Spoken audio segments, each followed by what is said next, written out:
जब माँ बाप ने बच्चों की शादियां बर वक्त नहीं करनी, जी उनको भूख लगी है 15 साल की उम्र से, बिल्कुल हम ठीक। उनको जरूरत पूरी करने दे रहे हैं 30 साल के बाद बिल्कुल मुख्तलिफ बहाने करके। बिल्कुल अब कौन सा अल्लाह का वली है जो शबाब के अंदर 15 से 20 साल वेट करे और नज़र उठा के ना देखे और उसकी पॉकेट में सैकड़ों नहीं लाखों राबते मौजूद हों, तो जब उनके निकाह लेट होंगे फिर ये लोग डोज ढूंढते हैं। जिस तरह का नशा करने वाला वो स्मेल कर जाता है ना, कहाँ से आ रही है, कहाँ पहुँचना है, उसको समझ आती है। बिल्कुल सही। इनको भी पता चल जाता है कि भाई नीड ले हमारी जाती है ज़रूरत वहाँ। कहाँ से पूरी होनी। आप थोड़ा सा उसमें कदामत पसंदी में आते हैं, आप शिद्दत पसंदी की तरफ जाते हैं।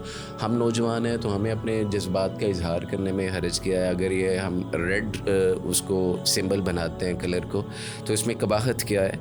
एक ऐसी जनरेशन कि जो पहले ही कई गैर फितरी मामलात में बेचारी इन्वॉल्व है और उसमें एक बड़ा कसूर, मैं खुले लफ्ज़ों में, तो फिर ऐसे बच्चों को इस तरह का माहौल देंगे तो फिर ये दुआएं मांगे कि हमारे बच्चे हमारी आंखों की ठंडक बने। मेरा ख्याल ये फिर एक्टिंग रह सकती है कि वो नौजवान तबका जो school college university teen age और उससे ऊपर आ रहा है, अनमैरिड है या इस तरह की किसी उसका गुमराही का शिकार हो चुका हुआ है, उसके लिए क्या सलूशन होना चाहिए। एक दोस्त अपने दोस्त को अगर ये जुमला बोल दे जी कि यार मैं ना तेरी सिस्टर के साथ, मेरा तेरे घर आना जाना है, तो मैंने महसूस किया कि वो बड़ी खूबसूरत है, बेहतरीन है, ठीक है, तो वैलेंटाइन डे के हवाले से मैं चाहता हूँ कि हम थोड़ी देर इकट्ठे हो जाएं, स्पेंड कर लें। तो क्या कोई भाई इसको मुनासिब समझेगा?